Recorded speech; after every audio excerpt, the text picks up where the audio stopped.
broke down camp as the sun came over the hill. I think it's past 7 by sure, or for sure it's past 7.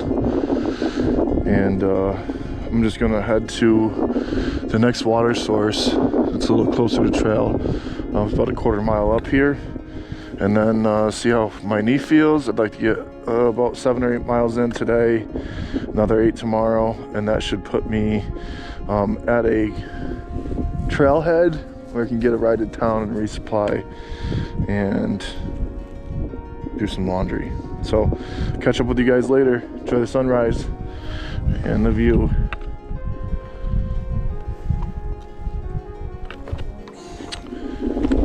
I probably had the best night's sleep that I've had so far last night. I was only one at this campsite. I was able to pitch my tent nice and low so I could block out the wind, and that was the only thing that kept me up the night before, was the wind. And I woke up a little chilled, but learning how to dress and undress in my bag and make the most of each morning getting ready. So again, onward and upward. March on. So the water source, or the campsite, is a quarter mile, or was a quarter mile up the trail, right up, as said on FarOut.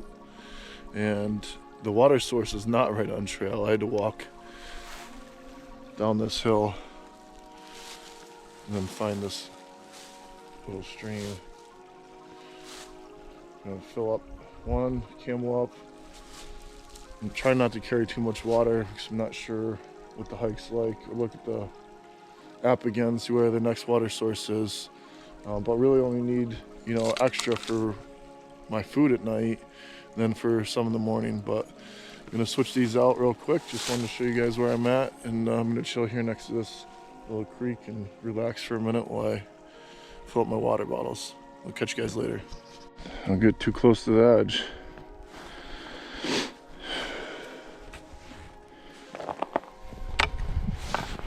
You guys can see through there. It's a long ways. Good morning, Georgia. Can't wait to see you later. I mean, see you never again. Just kidding. This has been fun. Kind of makes you feel small.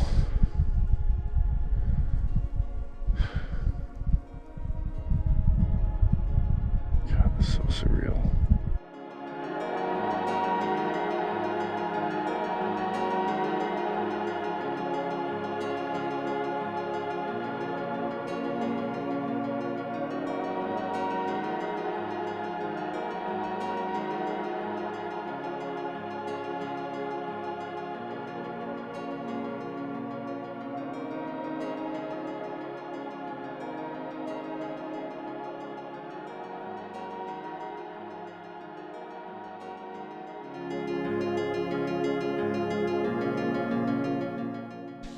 So it looks like we're on top of this mountain, going around it, and heading, I guess, that way. Means we'll probably end up on that mountain in the future. Remember that mountain I pointed you across the valley a few minutes ago? Well, unfortunately, I was right. We are climbing that mountain today, right now.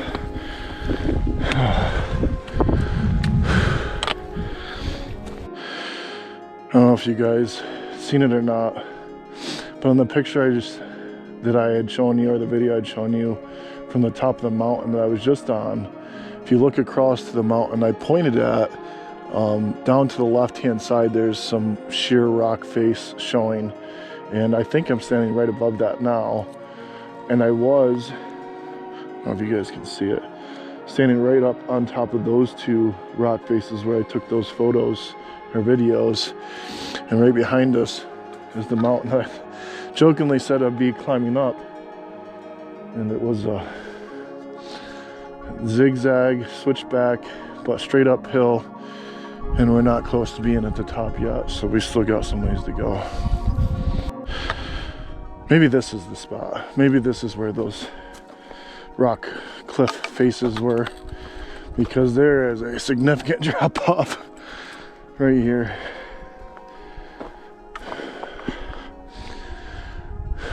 So we're just right up there, and now we're almost to the top of this hill up here.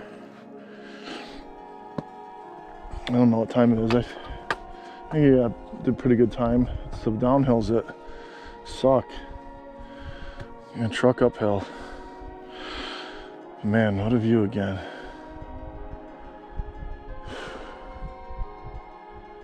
Just amazing. All right, now we're at the top, running ridges. At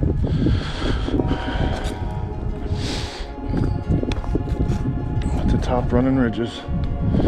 Hopefully it's like this for a little ways, and there's no immediate drop off downhill, because that's what kills. Just arrived at Hogpen Gap, and 4 unopened Coors Lights. Certainly not for me. They need to get some better tasting beer. Carry that water around. My own water. That's for sure. Thank you. I'm probably just gonna drink this one. Go ahead. As much as you want, man. Thank you, I appreciate it. So you said you did it 2013? 2013. How long did it take you? 6 months and 2 weeks. Yeah. 2 weeks longer because I got bronchitis right here in Georgia. I laid up for 2 weeks with a friend of mine in Blairsville. No, not Blairsville. Hiawassee. So, just got done hanging out there for a minute, but the gentleman in the truck, his trail name is Barefoot, and I asked him about the story behind it, and he said, well, it was 13, 14, somewhere there. The Boy Scouts in Georgia on AT, they got chased by a bear up a tree. He got caught on the foot by this bear. It's just a little scar. But, you know, that's how I got my name. You got a trail name? I said Remy Bear, and I told him why. Well, that's neat, and he said, you know, I appreciate that. Another guy hears us talking, comes over, says, well, I'm Bull Moose. And so we all start talking. This guy that's Bull Moose comes over, says, well, I guess I was talking about where I was from, so New York. And that's why he came over. I'm from Jamestown. I'm like, no shit. So he's retired professor from SUNY Fredonia. Bull Moose. Played high school football around Jamestown, and then played in the Army. Said he got his name because he's got such big calves. Somebody walking by him one day said, you got the calves the size of a moose. And then his buddy, I guess, next to him says the Bull Moose. So there you go, that's his name. He talked about being retired from teaching at SUNY Fredonia criminal justice. So he says, I was a warden in jail. And the guy in the truck, Barefoot, says, yeah, I'm a retired state trooper in Georgia. So we shot the shit. He said, I also played football. A little team called, you might maybe heard of them, the Mountaineers. So he played 2 years for West Virginia University. And then we talked about my college football days were pale in comparison to that, but that's pretty cool. Well, Bull Moose talked a little bit more about bike packing, and he biked across the USA a couple years ago, and he said, man, once you get out of your car, you wouldn't believe how generous America is. He said, sometimes I couldn't even buy my own meal. Well, didn't know these guys. Talked to them 5 minutes. Got water, got snacks, got a great story. And man, it feels good. to know there's people like that out here. So barefoot is not slack packing, but dropping off his, I guess his buddies, Cnoc Gap, which is where I'm heading in two days to get off trail, but about 17 miles. So they're hiking back to him today. He said he hiked the trail in 2013. Took 6 months and a couple of days, and then Bull Moose said that he's going to be doing it next year as a thru hiker, but he's just section hiking, hitting a couple trails in every state. So he was asked if he got his 14 stater patch, because I guess if you could hit the AT trail in every state, you can get a patch for a 14 stater. So that was pretty cool. This trail looks like a cakewalk, but it is muddy mess. Like every other step I take, I'm sliding into more of a mess. Kid ahead of me met at Neil's Gap yesterday during lunch. He cruised right by. I haven't seen him since. But it doesn't look like he's sliding a lot. We're like, I'll take 4 or 5 steps in a row. I'm sliding off the trail. So what looks like is happening is the frost line is melting slowly away from the hillside, and it is catching all the water on this trail, and it's making a mess. So it looks like some trail maintainers have raked off the duff on top, the debris, in hopes, I guess, to release the water or let it drain out. But this is certainly going to get more dangerous as we get into Friday with more rain and more people coming. It's kind of hard to navigate. As it gets warmer, more and more water just collects on it, and it just gets messier. So it's been a little bit tough going on the legs. You're walking in quicksand. So I just met up with a trail ambassador, a couple other folks that were walking up for a day trip. And they said they were coming from Low Gap, which is, I believe, where I wanted to be today. I think that was about 7 miles total. The problem is it's only like 1:30. So I don't know. I'm gonna take a look at the map again and see if there's some other camping spots. After that, I'd like to get something to eat, sit down, relax for a few minutes, like I did at Neil's Gap yesterday, and then get up the trail a little bit further to kind of get ahead of anybody who's down here. So we'll see. I'll let you know. So I just went by Low Gap Shelter, and I looked at the maps. It says there's an unofficial campsite about 1.25 miles, 1.4. So I'm gonna check that out, and that's where I'm gonna be staying tonight. And he still feels good. Still burning daylights. Lots of daylights left.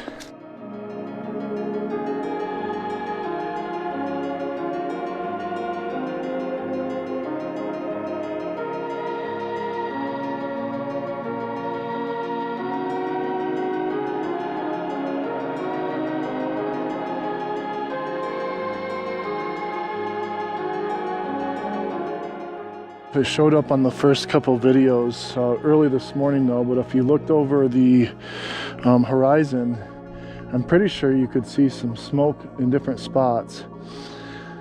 Now if you retrace where I am now, I wonder if I've come all full circle all the way around behind them. There definitely is a lot of smoke, and I don't know if it's an intentional burn. I'm pretty sure it's an intentional burn.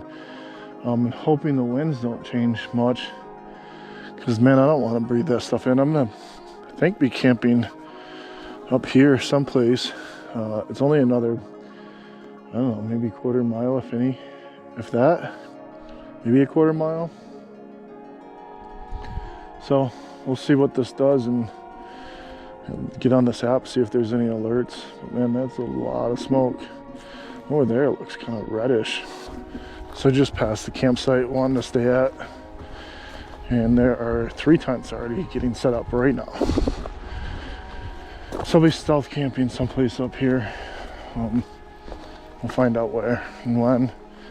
But I'm just gonna keep walking. My body feels good at this point. I was looking forward to stopping someplace on my own, but I'm not gonna stay with that many people right in that small spot. So just gonna keep going. I have a Ruger, is my boy, you know, so I got him just about a year ago, and unfortunately I had to leave him home. I thought about bringing him, but you know, all the stuff on the trail about having dogs, it's more of their hike than yours, and there's certain places you can't have it. So I would have brought him, but you know, he'll be there when I get him. How old is he again? He's just turned a year old. A year. Yeah. So I think a little too early. Because you know what, it hurt them. You know what I mean? You don't even notice as their joints are developing, their cartilage and ligaments and all that, you know. And they'd have to carry their own food. So they're going to have 8 pounds on his back. Oh, certainly. And for us, you know, we could pound out 15, 20 miles. But a dog, I hiked up the Cnoc Water Trail in Alaska with my English lab. Huh. And that was a 50-mile hike. But it was really rocky, steep terrain. And he got beat up. I mean, the first day he couldn't even crawl into the tent. It was pouring rain, like sleet and rain, and I had to go out, scoop his 105-pound body up and crawl into the tent like this just to put him in the tent out of the rain. Yeah. And I never thought that a dog could get beat up that bad, but they can, because you think of them like it's adrenaline. They just keep going, but you know, at some point they gotta give out, just like us. So. Yeah. But the next day he was great. He rebounded like that, but couldn't even walk at the end of that day. He's like, what did you just do to me? I'm not used to this stuff. That's wild. But he went into the icy waters, you know, the lake's up there, like 34 degrees.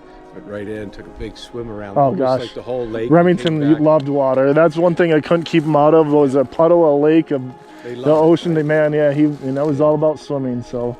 All right, man. Well, you have a blessed day. Hey, you too. Good to see you. Good to see you too. Thanks for you know, the pep talk, and I'm looking forward up to some campsite up here so I can relax a little bit and reflect. God be with you. Yeah. Say some words, take care. Thank you. All right, it's been a good day. Setting up camp. Here's what it looks like. Laundry lines. Tent set up. Bags in there. Everything's going inside the bag. A bear can, another laundry line, water filter set up. About to cook some dinner.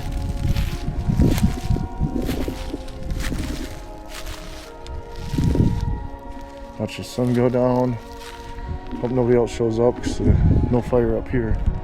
There's still, this is not clouds behind me. I don't know if you guys can see that. It's all smoke. Just looked at the app, there's no alerts. They're telling us to get out of the way. So, trying out. Felt good today. I walked down the trail a little bit to get some water, and looks like an easy start tomorrow. But nothing's easy after that. So we'll see how it goes. I'll probably drop this tent down a little bit more and get a little bit lower to the ground. Maybe throw a log or two behind it, block some of that wind.